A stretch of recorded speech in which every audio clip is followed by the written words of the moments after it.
what the crystal structure looks like, what different colors it comes in. We have so much to talk about, so let's get Tourmaline has a complicated chemical formula.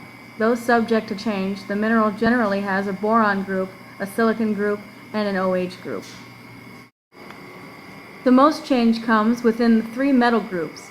Tourmaline comes in many different colors depending upon which metals are present in these groups, and because of the possible changes within the chemical formula, it comes in many varieties. The basic building block of tourmaline is the silicon-oxygen tetrahedra. They link together to form rings which are stacked atop one another, thus dubbing tourmaline a ring or cyclosilicate. Tourmaline's crystal system is hexagonal, meaning it consists of an elongated C-axis and three shorter A-axes. The C-axis is at 90 degrees to all three A-axes, so the A-axes form a plane. Each A-axis is at 120 degrees to the others. Tourmaline's point group is 3M, meaning it has threefold symmetry with a mirror plane parallel to the axis of symmetry. Now, among the species of tourmaline, schorl would be the most common. This is an example of schorl here. It's always black. It accounts for almost 95% of tourmaline found in nature.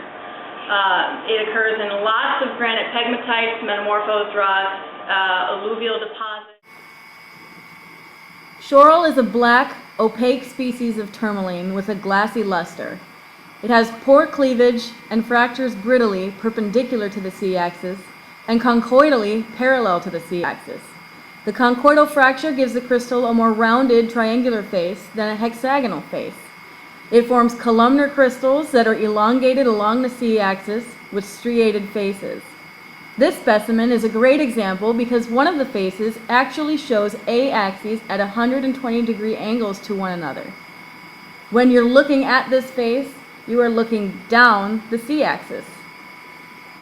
Now, dravite is another species of tourmaline. It's the magnesium and sodium-rich species. It's usually used as a gemstone, which I have here, but you can't see it from there, so we'll come. Dravite is a light to dark brown species of tourmaline with a vitreous and resinous luster. This lovely specimen is gemstone quality. Due to beautiful finds like these, tourmaline has become more coveted by gem collectors in recent years. And lastly today, I have elbite for you, which is another species of tourmaline. It comes in lots of different colors, and it's usually used as a gemstone. Elbite is transparent and translucent. It is sodium, lithium, and aluminum rich, which give the stone such a variety of colors. Some of these stones show zoning, where the colors change within the same crystal.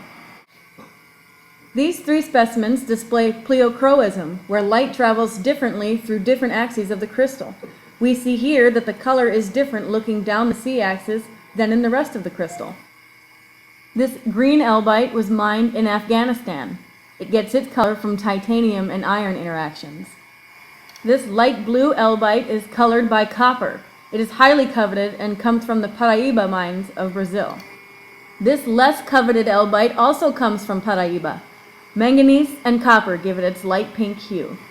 And this darker blue elbite is mined in San Diego, California, and gets its shade from calcium and iron. Tourmaline has two very interesting properties. One is piezoelectricity, whereas if you add pressure to tourmaline along its long axis, it'll induce an electrical charge in the stone.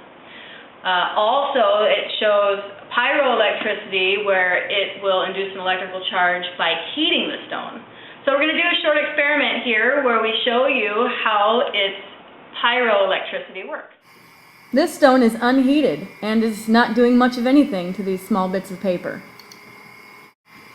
This crystal is heated and electrically charged, so it attracts the paper bits. And now we'll cut to our correspondent in the field, Lori, who has information on many uses of tourmaline. Tourmaline has many uses. You can use it to purify water. It also makes water more alkaline. You can use it in aquariums for salt and fresh water. You can use it as a fertilizer and use it for artificial soil. You can add it to fresh cut flower water. Tourmaline is also used in a lot of health and beauty products. It's used in face powders, lotions, and to detoxify your body with foot pads. And now for the Tourmaline Time daily giveaway. Just email us with what you love about tourmaline, and you could be the proud owner of this cool tourmalinated quartz. It is a chunk of quartz with long strands of floral tourmaline cutting through. Good luck! Thank you for watching Tourmaline Time. Before we go today, we'd like to thank our sponsors for their supplies of our beauty products that we use today. These beauty products are fabulous because they keep our hair from being frizzy and they make it very straight because of the pyroelectric properties of tourmaline.